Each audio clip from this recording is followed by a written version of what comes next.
Depression ख़वातीन में होता है, हम उसकी बहुत बात करते हैं, अक्सर पोस्टमार्टम डिप्रेशन की भी बात की जाती है। मर्दों में भी डिप्रेशन पाया जाता है और ये एक ऐसी चीज़ है जिसको मर्द छुपा लेते हैं क्योंकि वो ज़्यादा अपनी फीलिंग्स का इजहार नहीं करते, तो ये चीज़ें सामने ज़रा कम आती हैं। तो मर्दों में बढ़ते डिप्रेशन की क्या वजह है? अगर इसकी वजूहात पे बात करें तो उसकी मल्टीपल वजूहात है। सबसे पहले आता है आपके घर का माहौल।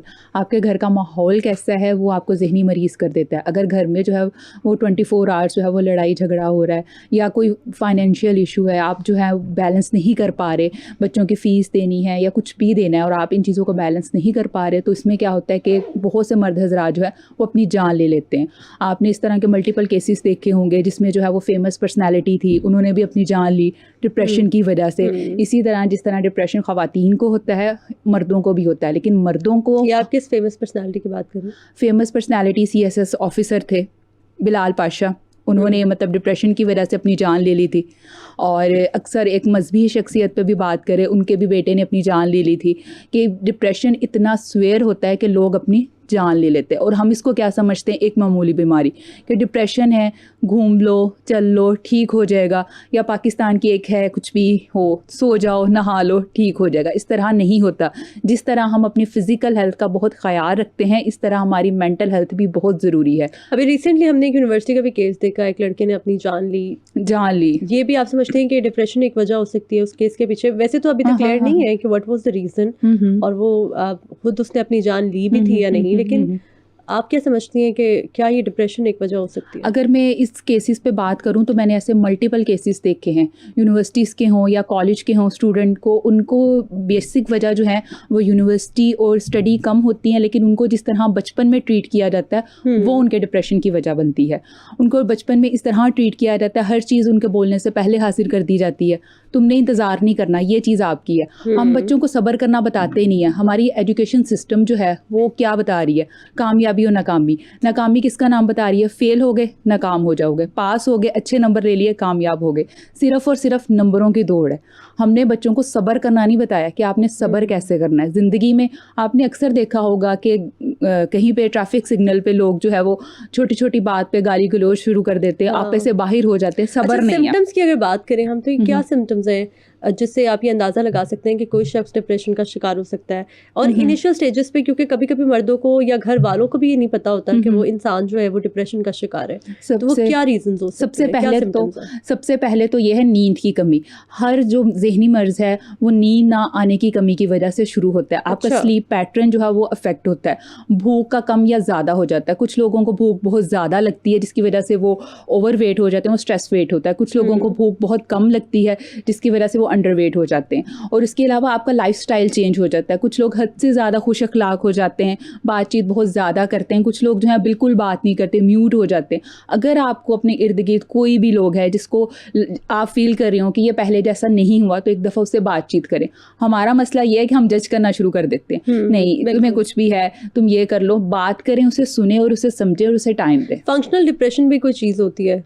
अगर बात करें तो ये भी वैरी करता है। जैसे एक सीजनल डिप्रेशन है, ये सीज़न के हिसाब से होता है। इसी तरह के कुछ लोगों को समर में हो जाता है, विंटर में हो जाता है। ये मूड स्विंग्स की बात होती है, ये भी वैरी करता है। कुछ लोग उदासी को भी डिप्रेशन का नाम देते हैं, लेकिन एक क्लिनिकल डिप्रेशन जिसमें बाकायदा जिसके सिम्टम्स है उसमें 6 मंथ का क्राइटेरिया आता है। अगर वो 6 मंथ का क्राइटेरिया उस पर्सन में हो तब उसको डिप्रेशन देते हैं। सर्दियों की शामें उदास हो जाती हैं अचानक से लोग कहते हैं तो इज इट डिप्रेशन और इज इट जस्ट कि वो उदासी सीजनल डिप्रेशन हो गया? सीजनल डिप्रेशन, उसमें पेशेंट्स को यही कहा जाता है कि आपने ज़्यादातर तारीकी में नहीं रहना, रोशन कमरे में रहना है। Is it really depression? हो जाता है, मूड स्विंग्स होते हैं इसमें। डिप्रेशन का ही नाम देते हैं कि कुछ लोग कहते हैं हमारा काम करने को दिल नहीं करता, फोकस नहीं होता, अटेंशन नहीं दे पाते। तो उन्हें यही कहा जाता है कि पानी का इस्तेमाल ज़्यादा से ज़्यादा करें। अपने आप को जो है वो एक तारीक कमरे में नहीं बंद करना कि सारी लाइटें बंद करके नेटफ्लिक्स देख रहे हैं, ऐसा नहीं करना। अपने आप को जो है वो आउटडोर आपकी एक्टिविटी हो, फिजिकल एक्टिविटी हो, कम अज़ कम, बेशक आप स्मार्ट हैं, हेल्दी हैं, आपने वीक में 3 दिन लाजमी फिजिकल वर्कआउट करना है। आप वर्कआउट नहीं करेंगे आप खुद भी डिप्रेशन में चले जाएंगे। अच्छा, मुझे ये बताएं कि अगर किसी किसी पसंदीदा शख्स का मैसेज का रिप्लाई ना आए क्या, या कोई कॉल ना आपकी पिक कर रहा हो, तो क्या उससे भी डिप्रेशन हो जाता है? हो जाता है, आजकल लोगों को इससे भी हो जाता है कि रिप्लाई नहीं कर रहा। सबसे पहले आपको नेक्स्ट पर्सन की सिचुएशन को समझना चाहिए। क्या पता कोई मीटिंग में हो या कोई, जैसे अब मैं किसी पेशेंट्स के साथ बात कर रही हूँ, पहले अपने आप को तो इंसान समझ ले कि उसे डिप्रेशन हो रहा है इतनी इतनी सी बातों के ऊपर। किसी भी, वाकई मैं आपको बता रही हूँ ना कि लोगों को कुछ भी है वो उसको डिप्रेशन का नाम दे रहे हैं। कोई उदासी भी है उसको डिप्रेशन का नाम दे रहे हैं। ये सब डिप्रेशन है नहीं है, डिप्रेशन है नहीं है। उदासी को भी, मूड स्विंग्स को भी डिप्रेशन का नाम नहीं। मुझे ये हो रहा है, मुझे डिप्रेशन हो गया। बच्चे भी नहीं, मैं डिप्रेशन में जा रहा हूँ। कभी कभी आपको डिप्रेशन नहीं होता, आप एंजाइटी में होते हो, आप कॉन्टिन्यूसली थॉट्स सोच रहे हो। डिप्रेशन और एंजाइटी दो अलग अलग चीज़, अलग अलग चीज़ें हैं, दोनों डिफरेंट है, लेकिन लोगों को नहीं पता होता। बाकायदा हिस्ट्री लेने के बाद ही पता लगता है कि कौन सा डिप्रेशन है। आगे डिप्रेशन के भी मल्टीपल टाइप्स हैं, क्लिनिकल डिप्रेशन, सीजनल, फंक्शनल, तो ये वेरी करता है।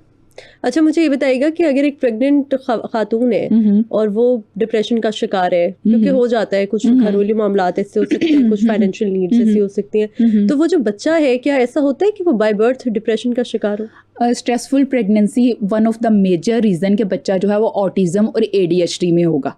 अगर आपकी प्रेगनेंसी काफ़ी ज़्यादा स्ट्रेसफुल है ना, तो इट्स मीन मदर ने कोई स्ट्रेस ली है घर के माहौल की वजह से, या कुछ वैसे मूड स्विंग्स हुए, या कोई डेफिशिएंसी है, फिर भी बच्चा ऑटिज्म में जाता है। जब भी बच्चों की हिस्ट्री ली जाती है, सबसे पहले ये देखा जाता है कि आपकी प्रेगनेंसी कैसी थी।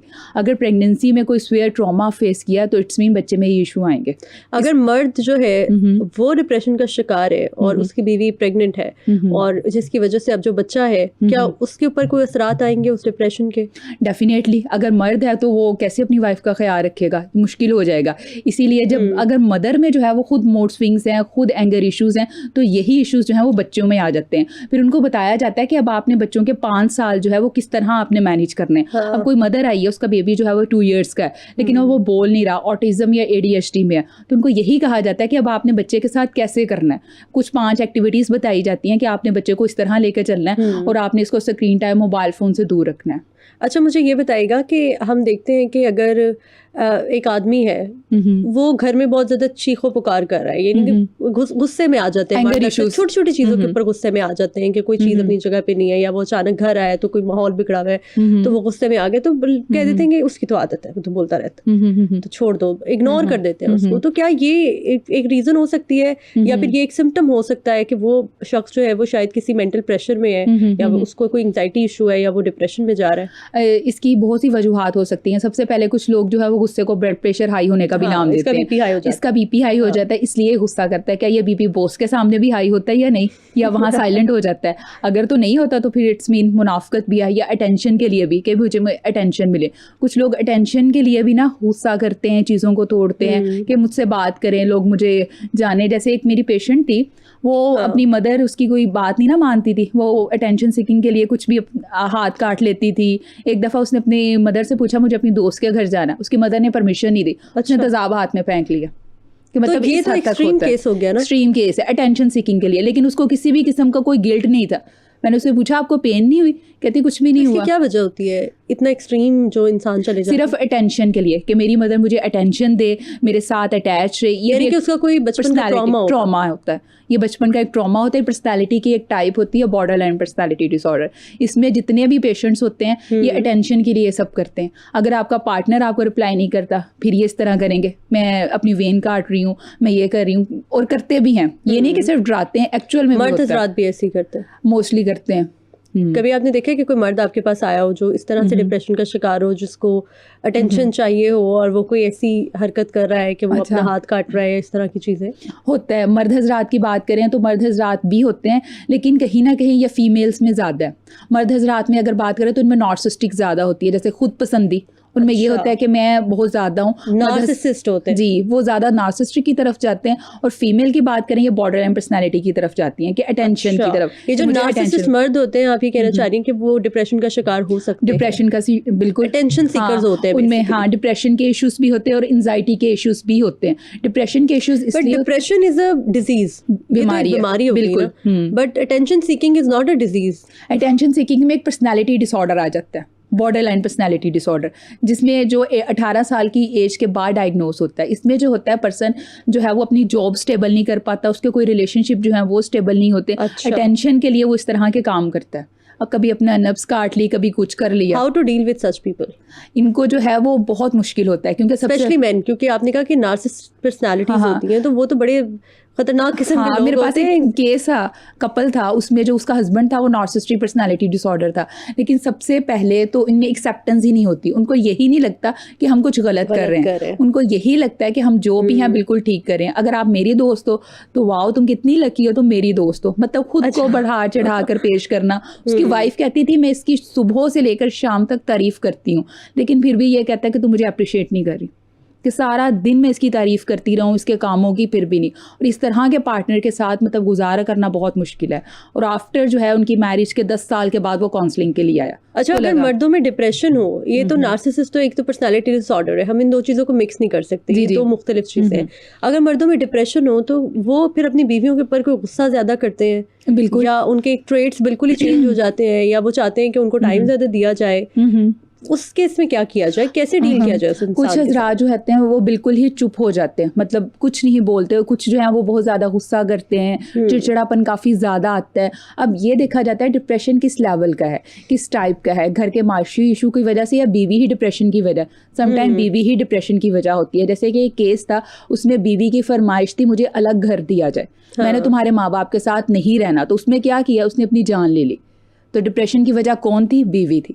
इसी तरह यानी कि अगर खातून को डिप्रेशन है तो उससे घर के मर्द को भी हो सकता है। मर्द को भी हो सकता है। अब उसकी खातून की ही फरमाइश थी कि मैंने तुम्हारे माँ बाप के साथ नहीं रहना, मुझे अलग घर में भेजा जाए, नहीं तो मैं बच्चों को भी मार दूंगी, खुद भी मर जाऊंगी। तो उसमें मर्द ने क्या किया, अपनी ही जान ले ली परेशानी में डिप्रेशन की वजह से। घरेलू नाचाकियों में ये एक मेन रीजन हो सकता है कि जो मर्द या खातून है उसके अंदर ये डिप्रेशन का मर्ज जो है वो पाया जा रहा है, या आदमी के अंदर डिप्रेशन ज्यादा है जिसकी वजह से घरेलू नाचाकी होती है, वो बीवी को मारपीट करता है, बच्चों के साथ, या हमारा जॉइंट फैमिली सिस्टम, वो भी एक बड़ी वजह है डिप्रेशन की। उसमें भी मर्दों में भी और औरतों में भी कहीं ना कहीं जो है मर्द ज़्यादा सफ़र कर रहे होते हैं, क्योंकि हमारे मुआशरे में मर्द को खुल के इजाज़त नहीं होती, तुमने रोना नहीं है, चुप करो, कुछ नहीं हुआ, ठीक हो जाओगे। अगर ज़्यादा दिल, मर्द तो कमज़ोर नहीं होते, मजबूत होते हैं। हमने हमेशा यही कहते हुए सुना है, जब खुल के इजहार करने की इजाज़त नहीं होती तो फिर एक चीज़ को आप प्रेस करते जाते हो, फिर वो एट द एंड क्या करते हैं, अपनी जान ले लेते हैं, जो सबसे ज़्यादा बुरी बात है।